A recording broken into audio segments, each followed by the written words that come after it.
नमस्कार दोस्तों, सोशियोलॉजी पाठशाला यूट्यूब चैनल पे आप सभी का स्वागत है। दोस्तों, कुछ दिनों से हम यूपी पीजीटी स्पेशल सीरीज चला रहे हैं।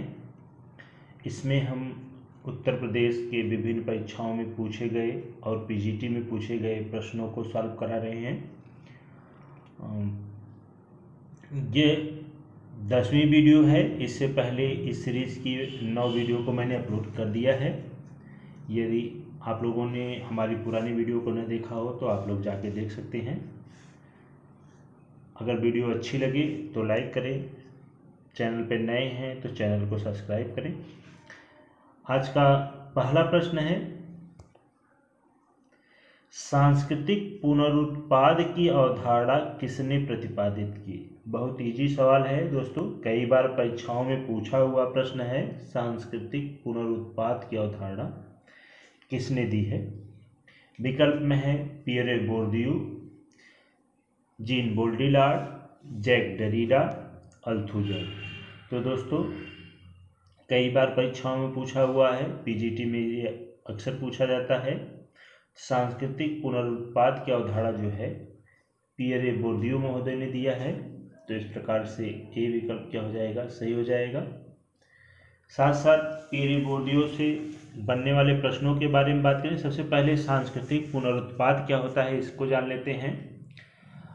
सांस्कृतिक पुनरुत्पाद वह होता है जब औपचारिक तरीके से या शिक्षा के माध्यम से किसी के ऊपर संस्कृति को थोपा जाता है। औपचारिक तरीके से या शिक्षा के माध्यम से संस्कृति को किसी के ऊपर थोपा जाता है या संस्कृति को सिखाया जाता है। इसी को पियरे बोर्दियू ने सांस्कृतिक उत्पाद के नाम से पुकारा था। तो ये है सांस्कृतिक उत्पाद पुनरुत्पाद, और यह अवधारणा पियरे बोर्दियू महोदय ने दिया था। साथ साथ पियरे बोर्दियू से 2 सवाल और बनते हैं। इन्होंने उत्कृष्टता की संस्कृति की अवधारणा को दिया हुआ है, साथ में हैबिट्स की अवधारणा को दिया हुआ है। तो आप लोग इसको भी ध्यान रखिएगा। हैबिट्स क्या होता है, इस अभी पिछली परीक्षाओं में पूछा हुआ है। Higher education, Uttar Pradesh higher education में हैबिट्स की अवधारणा क्या है। इसमें क्या होता है कि सामाजिक कर्ता ऐसी नीतियों को विकसित करता है जो सामाजिक दुनिया के अनुकूल होता है। सामाजिक कर्ता जो होता है नीतियाँ विकसित करता है, वो सामाजिक दुनिया का अनुकूल होता है। और ये नीतियाँ जो हो जाती हैं अचेतन होती हैं, तब इसे हम क्या करते हैं, हैबिट्स के नाम से जानते हैं। तो ये पियरे बोर्दियू से बनने वाले शब्द प्रश्न हैं।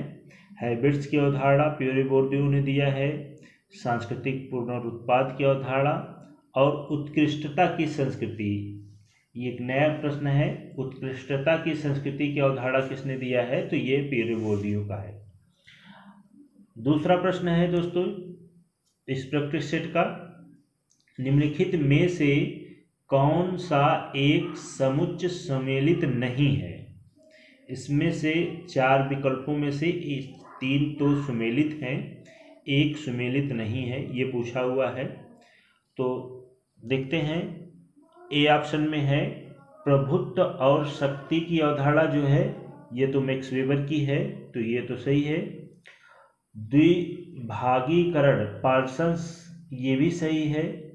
इन्होंने द्विभागीकरण की बात, ध्रुवीय द्विभागीकरण की बात इन्होंने किया है, तो यह भी सही है। अमानवीकरण की बात जो है कार्ल मार्क्स करते हैं, तो यह भी सही है। तर्क प्रयोगात्मक की बात जो है इमाइल दुर्खिम नहीं करते हैं, ये जो है प्रत्यक्षवाद की बात करते हैं। तो इस प्रकार से डी विकल्प क्या हो जाएगा, गलत है। तो यहाँ पूछा है कौन सा सम्मिलित नहीं है, तो ये डी जो है सम्मिलित नहीं है।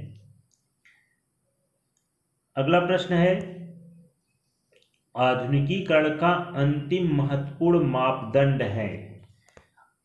पूछा जाएगा कि आधुनिकीकरण का सबसे महत्वपूर्ण मापदंड, अंतिम मापदंड क्या है, आधुनिकीकरण किसके माध्यम से हम माप सकते हैं। तो विकल्प में है जन सहभागिता, विवेकशीलता, गतिशीलता, औद्योगिकरण। तो ध्यान रखिए दोस्तों, ये लगभग सभी जो है आधुनिकीकरण की मापदंड में आते हैं, लेकिन सबसे महत्वपूर्ण पूछा हुआ है, अंतिम महत्वपूर्ण पूछा हुआ है, तो अंतिम महत्वपूर्ण मापदंड जो है आधुनिकीकरण का है विवेकशीलता। तो इस प्रकार से बी विकल्प क्या हो जाएगा, सही हो जाएगा। आधुनिकीकरण का अंतिम महत्वपूर्ण मापदंड विवेकशीलता है। अगला प्रश्न है, discipline and punish the birth of prison पुस्तक के लेखक कौन है। पुस्तक है discipline and punish the birth of the prison पुस्तक के लेखक कौन है। Pierre Bourdieu, Jacques Derrida, Lyotard, Michel Foucault. तो दोस्तों आप लोग सभी लोग जानते होंगे discipline and punish the birth of prison पुस्तक के लेखक जो हैं मिशेल फूको हैं, श्रीमती मिशेल फूको। तो इस प्रकार से डी विकल्प सही हो जाएगा। विकल्प मिशेल फूको के बारे में बात करें तो इनसे काफ़ी सवाल बनते हैं और ये ज्ञान और शक्ति की अवधारणा देते हैं और इन्होंने बताया कि ज्ञान शक्ति का संबंध अभिजनों द्वारा षड्यंत्र के कारण पैदा हुआ है। तो एक तो ये है ज्ञान और शक्ति की अवधारणा मिशेल फूको की है, और एक इनकी पुस्तक आती है हिस्ट्री ऑफ सेक्सुअलिटी, यह भी कई बार परीक्षाओं में पूछा हुआ है। शक्ति के विमर्श के माध्यम से कार्य करती है, इन्होंने कहा कि शक्ति जो है विमर्श के माध्यम से कार्य करती है।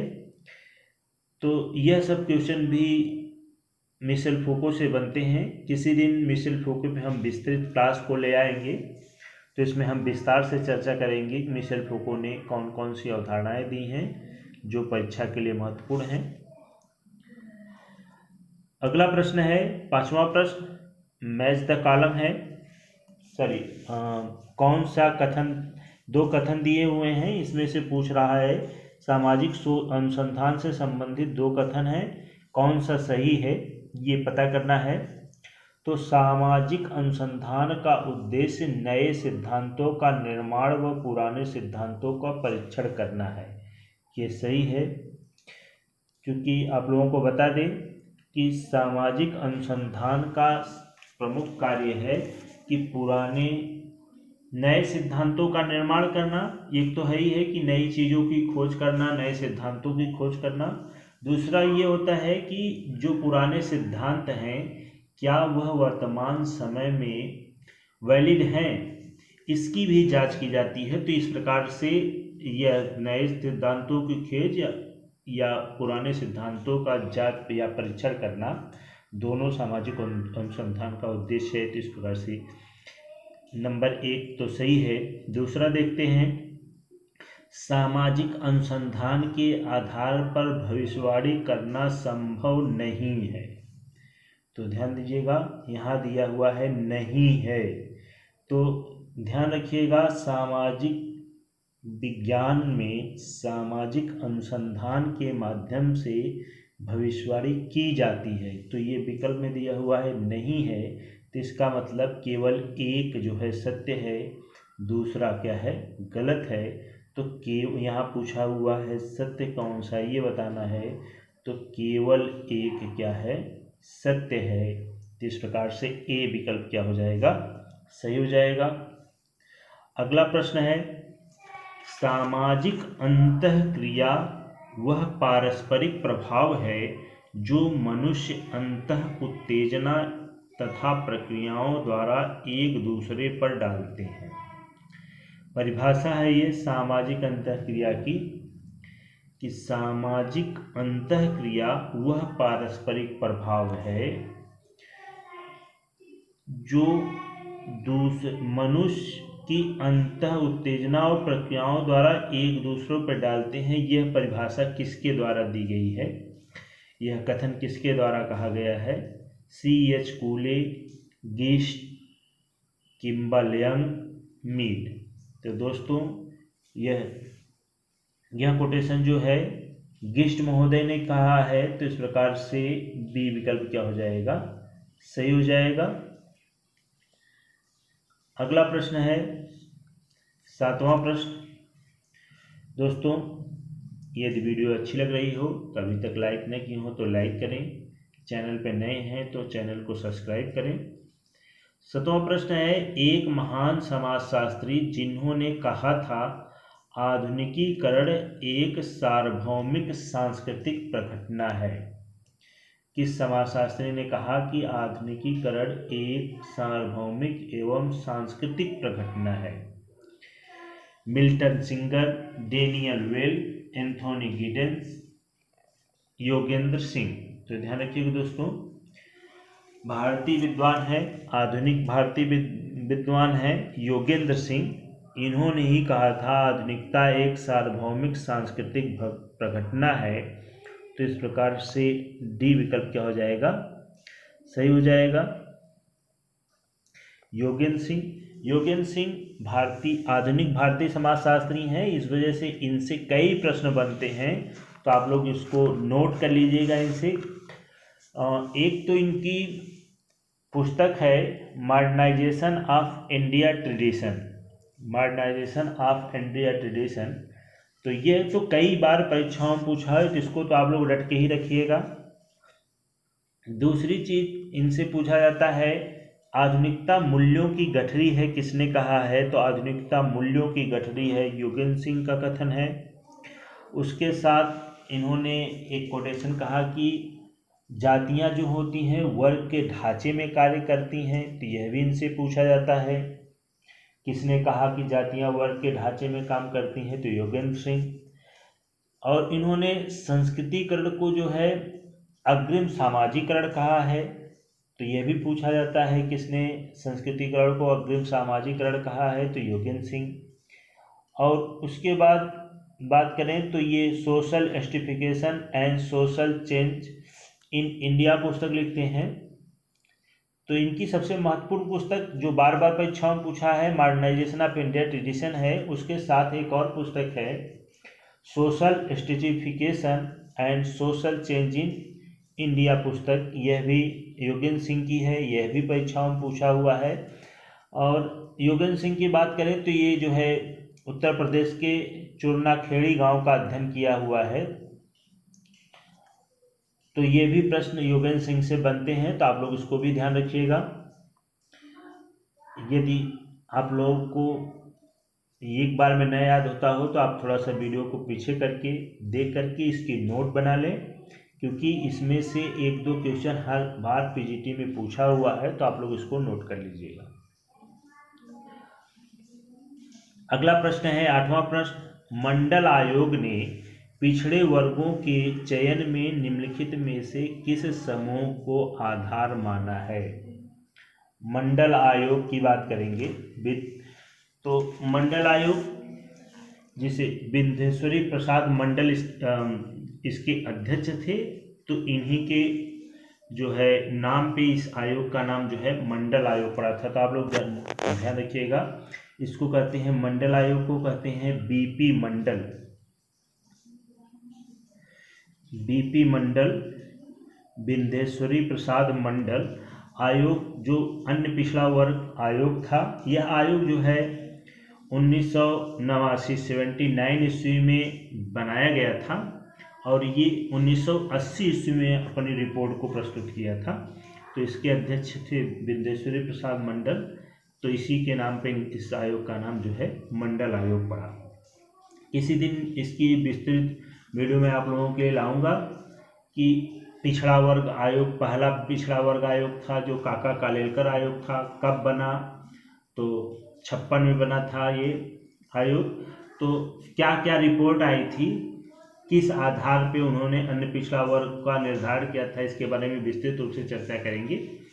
और जो ये मंडल आयोग था, इसने जो है सामाजिक, शैक्षणिक और आर्थिक पिछड़ेपन को जाति के रूप में रखा कि जो जातियां सामाजिक, शैक्षणिक और आर्थिक रूप से पिछड़ी हुई हैं, वह जातियां क्या हैं? पिछड़े वर्ग के अंतर्गत इन्होंने माना है। इसके लिए उन्होंने एक 11 प्रश्नों को रखा। इसमें से 6 प्रश्न जिस जाति में पाए जाते थे कि ये पिछड़ी हैं तो उसे इन्होंने पिछड़े वर्ग के अंतर्गत रखा है।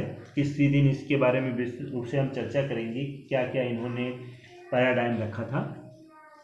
ध्यान रखिएगा दोस्तों, मंडल आयोग ने ही सिफारिश किया था कि पिछड़ा वर्ग को आरक्षण दिया जाए और आरक्षण इनको 27% आरक्षण के बाद अन्य पिछड़ा वर्ग ने किया था, जिसे विश्वनाथ प्रताप सिंह जो हैं 1990 में लागू करते हैं 27% आरक्षण पिछड़ा वर्ग के लिए, और विरोध के बाद फिर सुप्रीम कोर्ट में मामला जाता है तो सुप्रीम कोर्ट इसे 1994 में पुनः लागू करता है। साथ में एक और कंडीशन लगाता है, क्रीमी लेयर की बात जो है सुप्रीम कोर्ट करता है। सुप्रीम कोर्ट कहता है कि जिसकी आय अधिक होती है, जिस ओबीसी वर्ग के व्यक्तियों की आय अधिक हो जाएगा उन्हें आरक्षण का लाभ नहीं दिया जाएगा, बाकी सभी ओबीसी वर्ग के लोगों को आरक्षण दिया जाएगा। तो आरक्षण का आधार इन्होंने सामाजिक, शैक्षणिक और आर्थिक पिछड़ेपन को माना है। तो इस प्रकार से बी विकल्प क्या हो जाएगा, सही हो जाएगा। अगला प्रश्न है, संस्कृति मनुष्य की मौलिक आवश्यकताओं की पूर्ति के लिए उद्देश्यपूर्ण क्रियाओं की संगठित व्यवस्था है। संस्कृति के संदर्भ में पूछा हुआ है, तो ध्यान रखिएगा, संस्कृति मनुष्य की मौलिक आवश्यकताओं की पूर्ति के उद्देश्य से क्रियाओं की संगठित व्यवस्था है। आवश्यकताओं की पूर्ति के लिए क्रियाओं की संगठित व्यवस्था, यह कथन किसका है? यह संस्कृति की परिभाषा है। यह संस्कृति की परिभाषा किसने दी है? पिडिंगटन, बेलेनोवस्की, रूथ बेनेडिक्ट, टाइलर। तो ध्यान रखिएगा दोस्तों, यह परिभाषा संस्कृति मनुष्य की मौलिक आवश्यकताओं की पूर्ति करती है। इतना भी कभी कभी पूछ देता है प्रश्न में, तो ये जो है परिभाषा बेलेनोवस्की महोदय की है। तो इस प्रकार से बी विकल्प क्या हो जाएगा, सही हो जाएगा। बेलेनोवस्की महोदय ने कहा कि संस्कृति मनुष्य की मौलिक आवश्यकताओं की पूर्ति के उद्देश्य पूर्ण क्रियाओं की संगठित व्यवस्था है। अगला प्रश्न है, जनजातियां हैं, सुमेल करना है, कौन सुमेलित सही नहीं है पूछा हुआ है। मतलब इसमें से 4 जनजाति और उनके स्थान, निवास स्थान, राज्य कौन से हैं? 3 इसमें सही है, 1 गलत है, उसी का उत्तर देना है आप लोगों को। तो ध्यान रखिएगा, हो जनजाति जो है झारखंड में पाई जाती है, खासी जनजाति असम में पाई जाती है, और संथाल जो है बिहार में पाई जाती है। भील जनजाति के दिया हुआ है यहाँ पे उत्तर प्रदेश, तो यह क्या हो जाएगा, गलत हो जाएगा। भील जो है राजस्थान और मध्य प्रदेश में पाई जाने वाली जनजातियाँ हैं। तो भील उत्तर प्रदेश में न मिलकर के राजस्थान और मध्य प्रदेश वाली एरिया में पाई जाती हैं, इसलिए यह सुमेलित नहीं है। इस प्रकार से सी विकल्प क्या हो जाएगा, सही हो जाएगा। भील उत्तर प्रदेश सही नहीं है। अगला प्रश्न है, जीएस घुरिये के द्वारा लिखित पुस्तकें हैं। इसमें 5 पुस्तकों का नाम लिखा हुआ है और पूछा हुआ है कि कौन इसमें से जीएस घुरिये द्वारा लिखित पुस्तक नहीं है। तो ध्यान रखिएगा, सॉरी, इसमें पूछा हुआ है जीएस घुरिये द्वारा कौन सी पुस्तक लिखी गई है। मतलब इसमें से कुछ पुस्तकें जीएस घुरिये द्वारा लिखी गई हैं, कुछ नहीं है। तो देखते हैं कौन कौन सी पुस्तकें जीएस घुरिये द्वारा लिखी गई हैं। तो पहली पुस्तक है जात, वर्ग एवं व्यवसाय, कास्ट, क्लास एंड ऑक्यूपेशन। यह पुस्तक जो है जीएस घुरिये द्वारा लिखी गई है, तो एक जो है सही हो जाएगा। दूसरा है भारत में जाति और प्रजाति, caste and race in India. यह पुस्तक भी जीएस घुरिये द्वारा लिखी गई है, तो दूसरा विकल्प भी सही हो जाएगा। तीसरा है भारत में जाति, कास्ट इन इंडिया, यह पुस्तक जी.एस. घुरिये की नहीं है। कास्ट इन इंडिया जो है जे.एच. हट्टन महोदय की है। तो तीसरा विकल्प क्या हो जाएगा, गलत हो जाएगा। तो 3 जहाँ जहाँ भी है कट कर दीजिए। तो 1 में भी 3 है, 2 में भी 3 है और डी ऑप्शन में 3 है। तो सी ऑप्शन तो वैसे ही सही हो जाएगा। और देख लेते हैं दोस्तों, इंडियन भारतीय साधु, इंडियन साधु की बात जो है जी.एस. घुरिये महोदय करते हैं। तो इस प्रकार से चौथा भी सही हो जाएगा। ध्यान रखिएगा दोस्तों, इंडियन साधु की बात जी.एस. घुरिये करते हैं। देखिए, साधु ऑफ इंडिया की बात जो है बी.डी. त्रिपाठी करती हैं। बी.डी. त्रिपाठी की पुस्तक है साधु ऑफ इंडिया। तो इसमें आप लोग कंफ्यूज न होइएगा। Indian Sadhu G S. Ghurye, Sadhu of India B D. Tripathi. तो चौथा विकल्प भी सही है। पांचवा देखते हैं, भारत में सामाजिक तनाव, सोशल टेंशन इन इंडिया। तो यह पुस्तक भी जो है जी.एस. घुरिये द्वारा लिखी गई है। तो 1 2 4 5, तो सी विकल्प में है 1 2 4 5। तो इस प्रकार से सी विकल्प क्या हो जाएगा, सही हो जाएगा। 1 2 4 5।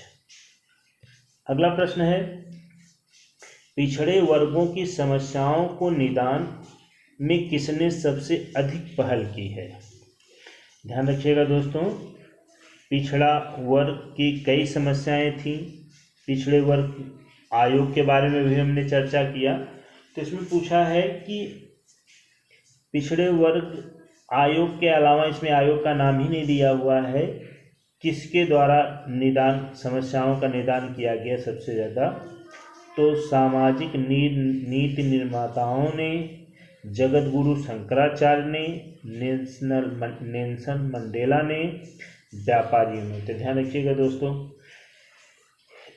12वें का ए ऑप्शन से हो जाएगा। नीति निर्माताओं द्वारा जो है ओबीसी वर्ग के संदर्भ में ज़्यादा ध्यान दिया गया है उनकी समस्याओं को निदान के लिए। तो इस प्रकार से ए विकल्प क्या हो जाएगा, सही हो जाएगा। 13वां प्रश्न है, एस.सी. दोबे द्वारा लिखित पुस्तकों को कालक्रम के अनुसार व्यवस्थित करना है। एस.सी. दोबे की पुस्तकें हैं, ये चारों पुस्तकें एस.सी. दोबे की हैं। इसमें पूछ रहा है कि इसे क्या करना है, क्रम से व्यवस्थित करना है कि सबसे पहले पुस्तक कौन सी प्रकाशित हुई है। तो ध्यान रखिएगा, ट्राइबल हेरिटेज ऑफ इंडिया, यह पुस्तक जो है 1977 ईस्वी में आई थी, 1977। उसके बाद ध्यान रखते हैं, इंडियन चेंजिंग विलेज, यह पुस्तक जो है 1958 में आई थी। और इंडियन विलेज जो है 1955 में आई थी। उसके बाद सोशल साइंसेज इन चेंजिंग सोसाइटी पुस्तक जो है 1974 में आई है। इस प्रकार से देखें, इंडियन विलेज 1 नंबर पे हो जाएगा, 1 पे इंडियन विलेज हो जाएगा। 2 की बात करेंगे तो इंडिया चेंजिंग विलेज जो 58 में आई थी, तो 2 हो जाएगा। उसके बाद 74 में आई थी सामाजिक सोशल साइंसेज इन सोशल सोसाइटी चेंजिंग सोसाइटी, ये 74 में आई थी, तो ये 3 हो जाएगा। और उसके बाद ट्राइबल हेरिटेज ऑफ इंडिया, ये 77 में आई थी, तो ये हो जाएगा 4 में। तो इस प्रकार से देखा जाए तो 3 2 4 1, 3 2 4 1, 3 2 4 1 जो है डी विकल्प में है। तो इस प्रकार से डी ऑप्शन क्या हो जाएगा, सही हो जाएगा, 3 2 4 1। अगला प्रश्न है, क्रियात्मक शोध उस कार्य का भाग है जिसका लक्ष्य विद्यमान अवस्थाओं को परिवर्तित करना होता है। यह किसने कहा है। ये क्रियात्मक शोध की परिभाषा किसके द्वारा दी गई है। क्रियात्मक शोध की परिभाषा है क्रियात्मक शोध उस कार्य का भाग है जिसका लक्ष्य विद्यमान अवस्थाओं को परिवर्तित करना होता है। पीबी यंग, मोजर, गुड एवं हार्ट, एल्मर। तो ध्यान रखिएगा दोस्तों, यह क्रियात्मक शोध की परिभाषा जो है गुडे एवं हार्ट महोदय द्वारा दिया गया है। तो इस प्रकार से सी विकल्प क्या हो जाएगा, सही हो जाएगा। गुडे एवं हार्ट से प्रश्न बनते हैं। रिसर्च मेथड इन सोशल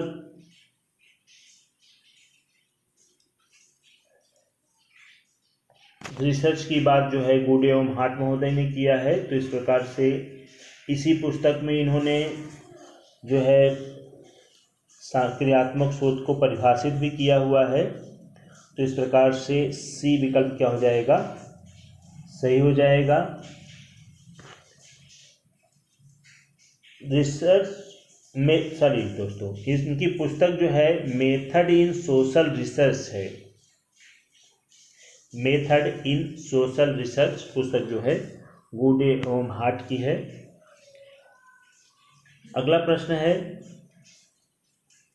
निम्नलिखित में से व्यक्तिक विघटन का कारण कौन सा है। व्यक्तिक विघटन का कारण पूछा हुआ है। परिवार, धर्म, आर्थिक स्थिति, शिक्षा। तो ध्यान रखिएगा दोस्तों, सॉरी दोस्तों, इसमें पूछा हुआ है कि व्यक्तिक विघटन का कारण कौन सा नहीं है पूछा है। यहाँ पे ध्यान रखिएगा, ऐसे क्वेश्चन में कंफ्यूजन हो जाता है।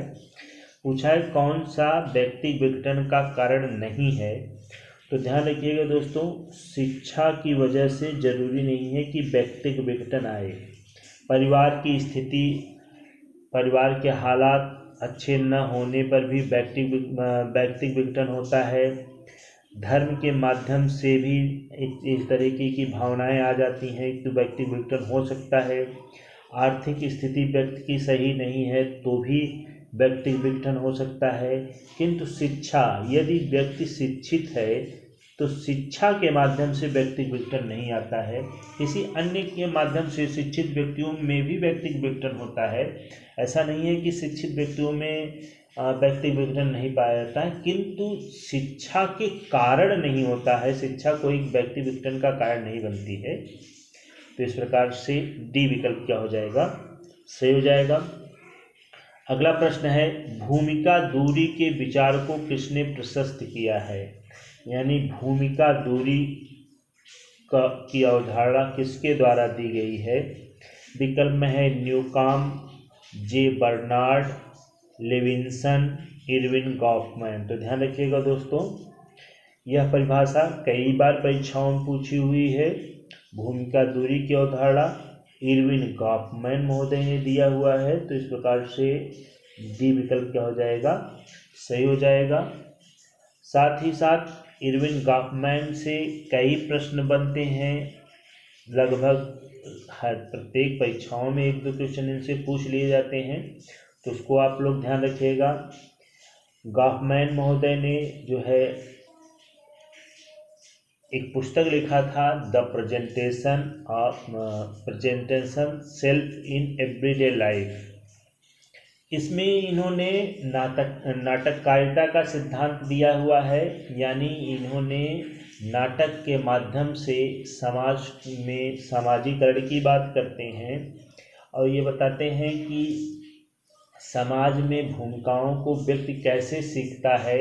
और उसकी भूमिकाएं दो प्रकार की होती हैं, एक फ्रंट होता है, एक बैक होता है। बैक में जो होता है उसकी वास्तविक भूमिकाएं होती हैं और जो सामने प्रस्तुत करता है वह जो होती हैं सामाजिक भूमिका होती है, वह उसकी वास्तविक भूमिका न होकर के उसमें कृत्रिमता होती है। तो नाटक में जिस तरह से होता है उसी प्रकार से जो है इन्होंने समाज में भूमिका के संदर्भ में बताया हुआ है। तो इस प्रकार से इन्होंने उसी में उन्होंने भूमिका दूरी की भी बात की हुई है। और ये भी पूछा जाता है कि इनकी कौन सी दो अवधारणाएं दी थी। तो एक बैक और एक फ्रंट और बैक की अवधारणा दिए हुए हैं। एक पुस्तक इनकी है, बहुत महत्वपूर्ण पुस्तक है, ये भी परीक्षाओं में पूछा हुआ है, स्टिग्मा इनकी एक पुस्तक थी। और एक इनकी एक अवधारणा है इंटरेक्शन रिचुअल की बात करते हैं, तो यह भी आप लोग ध्यान रखिएगा। अगला प्रश्न है उत्कृष्टता की संस्कृति का उदाहरण। ध्यान रखिएगा दोस्तों, अभी मैंने पहले प्रश्न में ही इसके बारे में बताया था और यहाँ आ भी गया। उत्कृष्टता की संस्कृति की अवधारणा किसने दी है? Saint Simon, Pierre Bourdieu, R K. Merton, Emile Durkheim. तो ध्यान रखिएगा दोस्तों, उत्कृष्टता की संस्कृति का अवधारणा पियरे बोर्दियू महोदय ने दिया है। तो इस प्रकार से बी विकल्प क्या हो जाएगा? सही हो जाएगा। अगला प्रश्न है आज के गरीब धरती के दलित और चौथी दुनिया के रूप में जाने जाते हैं, ऐसा किसने कहा है? आज के जो गरीब हैं धरती के दलित और चौथी दुनिया के रूप में जाने जाते हैं। यह परिभाषा किसकी है? यह कोटेशन किसका है? Gunnar Myrdal, Oscar Lewis, Frantz Fanon, Herbert J Gans. तो ध्यान रखिएगा दोस्तों, आज के गरीब धरती के दलित और चौथी दुनिया के रूप में जाने जाते हैं, यह कोटेशन गुरनार्ड मिल्डन का है। तो इस प्रकार से ए विकल्प क्या हो जाएगा? सही हो जाएगा। अगला प्रश्न है निम्न में से किस आंदोलन और उसकी वैचारिकों को समकालीन समाज के उत्तर आधुनिक प्रत्युत्तर के रूप में विवेचित किया जा सकता है? इसमें नीचे कुछ आंदोलनों की बात किया हुआ है। पूछ रहा है कि किस आंदोलन और उसकी वैचारिकों को समकालीन समाज के उत्तर आधुनिक प्रत्युत्तर के रूप में विवेचित किया जा सकता है। यह उत्तर प्रदेश हायर एजुकेशन में पूछा हुआ प्रश्न है दोस्तों। लाल आंदोलन, हरित आंदोलन, कृषक आंदोलन, श्रमिक संघ आंदोलन। तो ध्यान रखिए दोस्तों, कृषक आंदोलन को उत्तर आधुनिक प्रत्युत्तर के रूप में विवेचित किया जा सकता है। तो यह सी विकल्प क्या हो जाएगा? सही हो जाएगा। और इस प्रैक्टिस सेट 10वें प्रैक्टिस सेट का ये लास्ट प्रश्न है दोस्तों। भारतीय संविधान में कौन सी अनुसूची पंचायती राज व्यवस्था की शक्ति से संबंधित है? ध्यान रखिएगा दोस्तों, ये प्रश्न कई बार परीक्षाओं में पूछा हुआ है। पंचायती राज के बारे में मैंने बताया भी है कि पंचायती राज व्यवस्था का उल्लेख जो है, पहले पंचायती राज व्यवस्था जो है संवैधानिक दर्जा नहीं प्राप्त था। यह 1973-74 में 73वां संविधान संशोधन होता 73-74 में ये 73वां संविधान संशोधन था। 1992 ईस्वी में यह संशोधन होता है, 93 में लागू होता है। उसमें एक अनुसूची जोड़ी गई थी, 11वीं अनुसूची। यह पंचायती राज व्यवस्था से संबंधित है। तो इस प्रकार से सी विकल्प सही हो जाता है। पंचायती राज व्यवस्था जो है, ध्यान रखिएगा दोस्तों, यह पहले संवैधानिक व्यवस्था नहीं थी। 1992 ईस्वी में 73वां संविधान संशोधन किया जाता है। इस संशोधन के माध्यम से इसे संवैधानिक दर्जा दिया जाता है। संविधान में एक अनुसूची जोड़ी जाती है जो 11वीं अनुसूची के रूप में जानी जाती है, और यह लागू होता है 24 अप्रैल 1993 ईस्वी को। और तो 24 अप्रैल को लागू होने की वजह से 24 अप्रैल को पंचायती राज दिवस के रूप में मनाया जाता है। तो यह भी प्रश्न पूछा जाता है कि किस तिथि को पंचायती राज दिवस मनाया जाता है। तो 24 अप्रैल को क्यों मनाया जाता है? क्योंकि इसी दिन पंचायती राज अधिनियम लागू हुआ था। और बात करें तो पंचायती राज अधिनियम से पहली बार चुनाव कहाँ हुए थे? तो 1994 ईस्वी में मध्य प्रदेश में सबसे पहली बार पंचायती राज व्यवस्था के अंतर्गत चुनाव कराए गए थे। तो दोस्तों, ये इस प्रकार से ये 10वीं प्रैक्टिस सेट यहीं पूर्ण होती है। वीडियो आप लोगों को अच्छी लगी हो तो लाइक करें, चैनल को सब्सक्राइब करें, दोस्तों के पास शेयर करें। धन्यवाद दोस्तों।